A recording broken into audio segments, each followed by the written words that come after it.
Bonjour à tous, aujourd'hui je reviens vers vous avec une nouvelle vidéo de recettes de cuisine tirée d'une série que j'adore et que je vous ai déjà présentée qui s'appelle Gilmore Girls.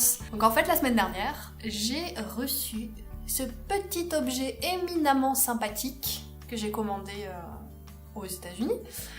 Eat Like a Gilmore, donc c'est un livre de cuisine non officiel avec des recettes de cuisine tirées de Gilmore Girls. Donc toutes les recettes de ce livre sont soit mangées par nos héroïnes dans la série à un moment ou à un autre, soit évoquées. En tout cas, voilà, tous les plats ont une petite histoire dans Gilmore Girls. Le plat d'aujourd'hui ne fait pas exception. Donc j'ai choisi pour cette première recette tirée de ce livre de vous cuisiner des mushroom caps. Voilà, donc en gros des champignons farcis. Donc cette recette, en fait on ne la voit pas vraiment à l'écran, elle se trouve exactement dans l'épisode 19 de la saison 3, que j'ai regardé il n'y a pas très longtemps, c'est pour ça que la recette m'a parlé. Et donc en fait on se trouve dans la situation dans laquelle Lorelai et Rory ne sont plus obligés d'aller manger chez les grands-parents Gilmore le vendredi soir. Et elles se trouvent là, un vendredi soir, toutes les deux, sur leur canapé, à se demander ce qu'elles vont bien pouvoir faire, parce que ça fait très longtemps qu'elles n'ont pas eu de vendredi soir de libre. Et du coup, elles ont pas vraiment de plan, elles dépriment un peu, et puis Rory appelle ses grands-parents pour savoir comment ils vont, parce qu'elle a peur qu'ils soient un petit peu dévastés du fait qu'elles ne soient pas présentes. Elle les appelle, les grands-parents ont organisé une fête, en fait, avec une 60aine d'amis à la maison, ils s'éclatent comme des petits fous, et le grand-père de Rory évoque ces mushroom caps, qu'il a bien envie d'aller manger puisqu'ils sont servis par un traiteur. Voilà pour la petite histoire. Donc ce que je vais faire, c'est que je vais réaliser la recette avec vous en vidéo. Toutes les mesures de ce livre que j'ai consciencieusement adapté du système de mesure anglo-saxon au système de mesure français se trouvent sur mon blog. Et vous avez bien entendu le lien vers mon article de blog concernant cette recette dans la barre d'informations qui se situe juste en dessous de la vidéo. Voilà, j'espère qu'on va se régaler ensemble. C'est une première pour moi, je n'ai jamais fait de champignons farcis, je n'ai jamais fait cette recette, donc on va découvrir ensemble de quoi il s'agit. Et c'est parti pour la recette des champignons farcis. Donc ici, j'ai réuni à peu près tous les ingrédients. Donc bien sûr, des champignons de Paris, il vous en faut une douzaine. Bon, je vais pas redire les proportions, hein, vous les trouverez dans mon article de blog.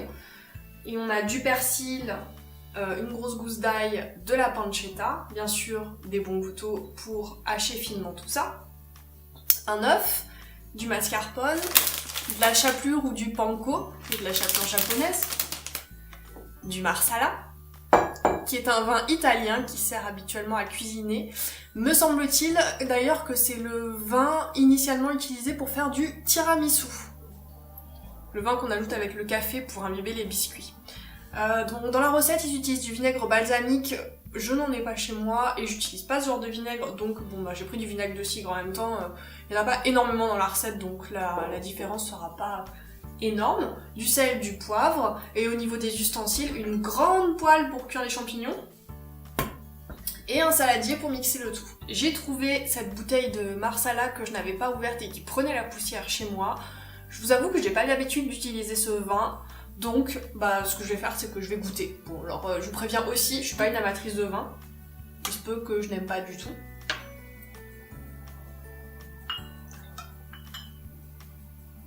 Donc voilà, on est presque dans les recettes pompettes. Sachez que je ne bois pas beaucoup d'alcool et que généralement une bière suffit à me mettre dans un état second. Donc il est dit que c'est du marsala finé, indiqué pour la cuisine, très agréable, fin et parfumé, il a vieilli au minimum 1 an en fût de chêne. Il est particulièrement recommandé pour la pâtisserie et la cuisine. Bon ouais, ça sent le vin quoi. Donc c'est plutôt doux. J'irai pas jusqu'à dire que c'est sucré, mais bon, c'est pas inintéressant, c'est un peu... Effectivement, c'est un petit goût boisé. Donc ouais, pas inintéressant. Bon, je le boirai pas comme ça, mais je pense qu'il doit donner un bon goût, à la cuisson. Donc ce qu'on va commencer par faire, c'est préchauffer le four à 180 degrés, chaleur tournante, c'est parti.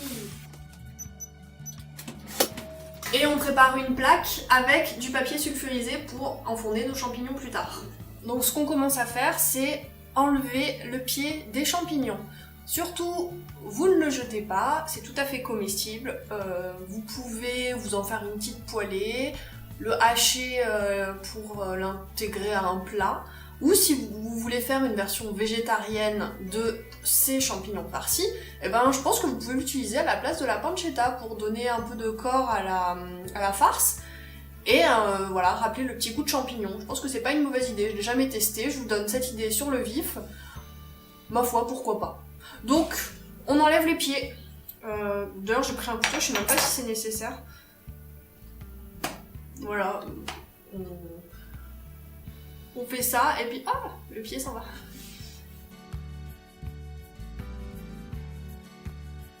En même temps, je regarde si tous mes champignons vont tenir dans ma poêle. J'ai pris la plus grande que j'avais. En même temps, quand je vois le... C'est bizarre parce que dans la recette, ils disent de prendre des gros champignons. Mais en fait, en regardant la photo, je suis pas persuadée qu'ils soient aussi gros. Ouais, je pense que je me suis un peu... emballée. Je vais faire en sorte que ça rentre dans la poêle. Puisqu'après, il faudra les cuire à la poêle avant de les passer au four.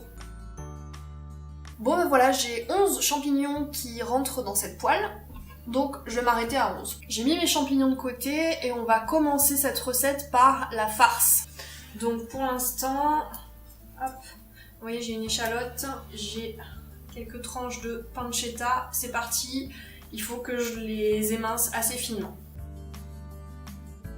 La petite astuce quand vous pelez des oignons et que vous avez une hotte au-dessus de vous, bah, c'est d'allumer la hotte pour que les vapeurs soufrées de l'oignon qui d'habitude font pleurer les yeux soient aspirées par la hotte. Là je vais pas le faire parce qu'elle fait pas mal de bruit et que ce serait désagréable. Tant pis, je vais prendre le risque de pleurer devant vous.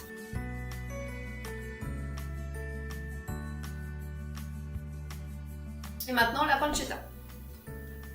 Donc je fais des tout petits cubes. Hein.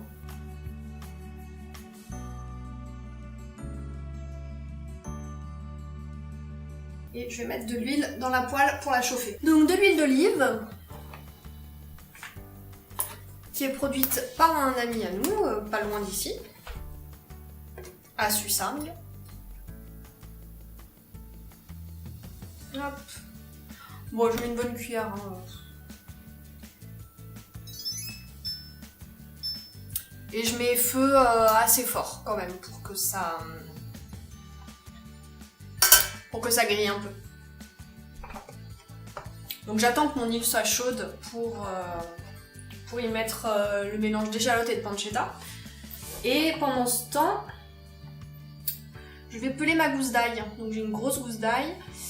Alors, une petite astuce pour peler une gousse d'ail et la dégermer facilement, bah, c'est tout simplement de prendre votre couteau et de lui mettre un gros coup sur la tête. Vous la posez là, vous posez votre couteau dessus, et juste au-dessus de la gousse d'ail, vous donnez un bon coup pour l'écraser. Enfin bon, pas trop, il faut pas que ce soit de la charpie non plus. Hein. Après, ça n'a pas trop d'importance puisque de toute façon, elle sera hachée. Mais c'est super pratique pour enlever la peau, vous allez voir. Vous donnez un coup, voilà, quand vous sentez que... Voilà. Quand vous sentez que ça... Hein, voilà, vous voyez, hop. La peau s'enlève presque toute seule. Et puis ensuite, on enlève le germe qui est pas super digeste. Vous coupez votre gousse d'ail en deux dans le sens de la longueur. Moi, j'aime bien ne pas la couper entièrement. Et comme ça... Allez, je vous montre. Quand je l'ouvre... Bon, là, je l'ai un peu trop coupé. Mais en tout cas, voilà, on peut enlever le germe assez facilement. Bon, je sens que mon huile est chaude. Donc, je vais y mettre l'échalote et la pancetta hachées.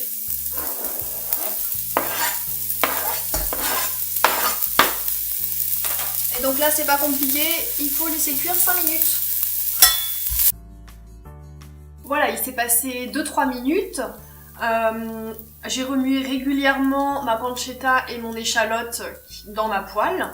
Elles ont bien grillé, là on a envie de manger ça à la cuillère. Et j'en ai profité pour hacher ma gousse d'ail et mon persil. Profiter des temps de cuisson pour faire autre chose, pour vous avancer dans votre recette. Donc ce qu'on va faire, c'est qu'on va débarrasser ça dans un saladier. Voilà. On ne lave surtout pas sa poêle, puisqu'on va utiliser cette poêle pour commencer à faire cuire les champignons. Et du coup, on va utiliser les sucs de cuisson de la pancetta et des échalotes qui ont laissé un goût dans la poêle et qui vont du coup donner un goût supplémentaire aux champignons. Donc c'est pour ça, dès le début, il faut utiliser la bonne poêle. C'est pour ça que j'ai bien vérifié que mes champignons rentraient dedans dès le début. Si vous êtes obligé de changer de poêle, c'est dommage, ça va enlever des saveurs à votre plat. Je rallume le feu. Je pense qu'il faut qu'il soit moyen là, parce qu'on va préparer une toute petite sauce là pour cuire les champignons. Donc ils disent de mettre deux... Ah, cette bouteille c'est pas du tout pratique pour verser. Je vais y arriver. Voilà. Donc de remettre de l'huile d'olive, du marsala, enfin je vais utiliser quand même le reste de mon petit verre que je n'ai pas... Combien de marsala là déjà 2 tablespoons. Ouais. Et l'ail.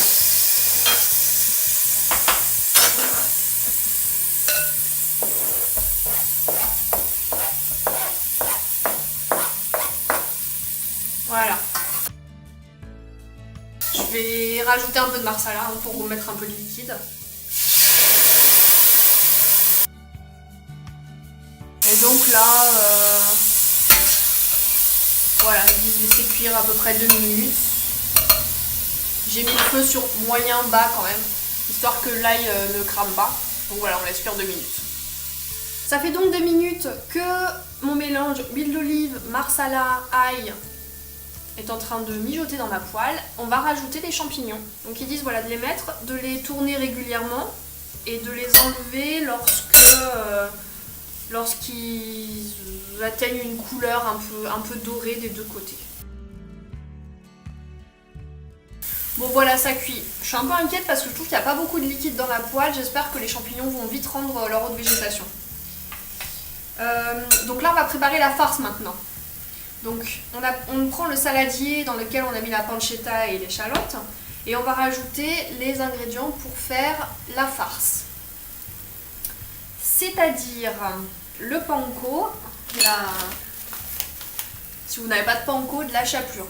Si vous n'avez pas de chapelure, vous pouvez mixer des biscottes, ça marche aussi. Donc hop, le panko dedans, le persil. J'adore le persil. C'est vraiment... Autant je déteste la coriandre, autant j'adore le persil. Donc ils disent de mettre du sel. Alors, attention parce que la pancetta est quand même déjà salée. Donc on va pas en mettre trop. Du poivre. Alors là par contre moi je suis une fan de poivre. Puis en plus j'adore le poivre 5 baies parce que je trouve qu'il donne un goût supplémentaire. Donc je lésine jamais sur le poivre. Ah oui, le vinaigre aussi. Le vinaigre, donc normalement, je rappelle, c'est du vinaigre balsamique. Moi, j'en ai pas chez moi, donc j'utilise du vinaigre de cidre. En même temps, voilà, une demi-cuillère à thé. Donc vraiment, il n'y en a pas beaucoup.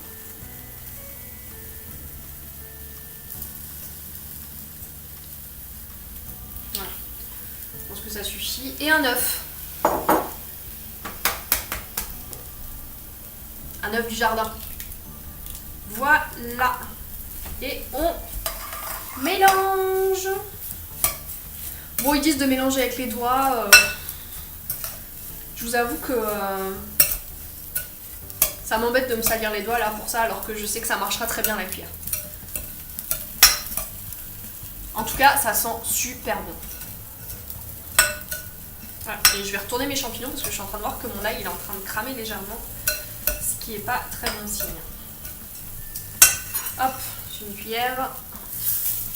On retourne.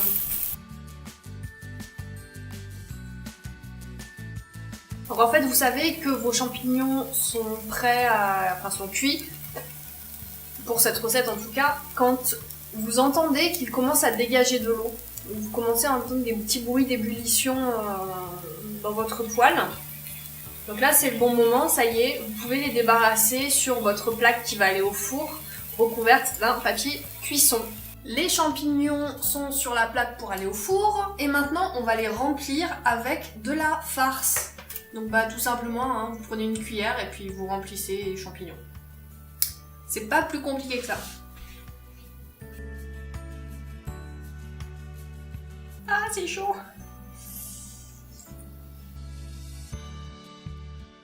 Dernière étape avant d'enfourner, on va faire une petite sauce au marsala et au mascarpone afin d'en mettre un petit peu sur nos champignons avant d'enfourner. C'est parti! Donc on fait chauffer la poêle.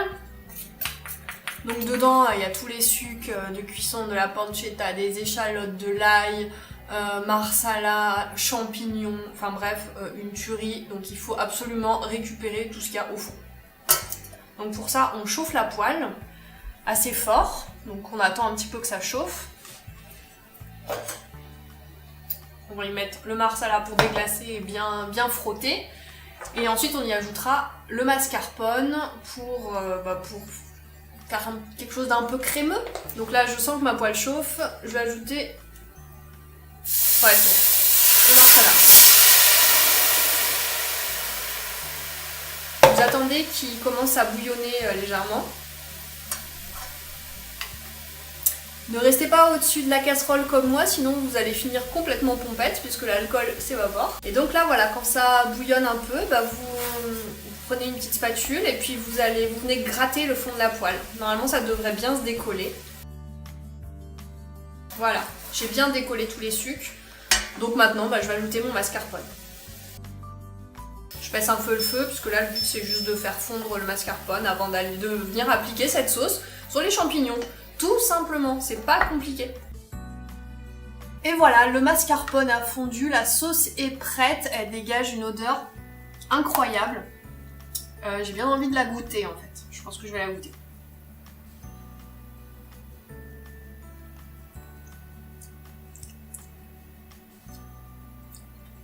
Bon, ça manque un peu de sel, hein, mais c'est très bon. Je pense que sur les champignons, ça va être une tuerie.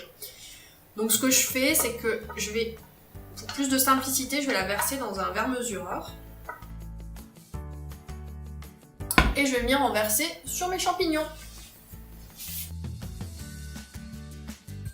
Direction le four, ça a déjà l'air trop bon. Donc 10, 15, 18 minutes jusqu'à ce que la croûte soit dorée. C'est parti. Et pendant que ça cuit, voilà, on range notre cuisine ravagée. Alors les champignons sortent du four. Ils sont super beaux et vous n'avez pas l'odeur, mais c'est une tuerie. Ils ont l'air super bons, j'ai vraiment hâte de les goûter. Et voilà notre champignon farci prêt à être dévoré. Alors je dois bien vous avouer qu'au tout début, j'étais enthousiasmée par une recette de champignons farcis, mais en fait c'est quelque chose que j'ai jamais fait. J'ai toujours fantasmé cette recette parce qu'une fois à la télé, avec mon compagnon, on a vu une recette de champignons farcis à la rillette. Donc ils prennent des gros champignons, ils les farcissent de rillettes, ils les passent au four et quand ils sortent du four, oh mon dieu, ça a l'air trop bon. Bon là du coup c'est pas exactement le même genre de farce. Voilà, donc on le coupe en deux, je vous montre à quoi ça ressemble.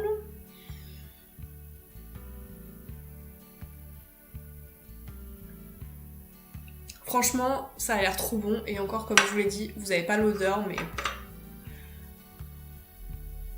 ça sent divinement bon. Mélange de champignons, de vin, un peu de pancetta.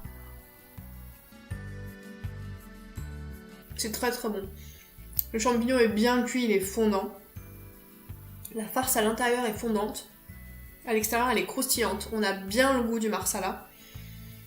Par contre, on n'a pas énormément le goût de la pancetta. si ça vient après. Mais du coup, très très bonne recette. Vraiment, je suis bluffée. C'est pas très compliqué à faire, c'est pas très très long. Mais c'est très bon. Bah écoutez, j'ai déjà repéré la prochaine recette que je vais faire, qui sort aussi un petit peu de mes sentiers battus, mais pas trop. Donc bah, je vous dis à très bientôt.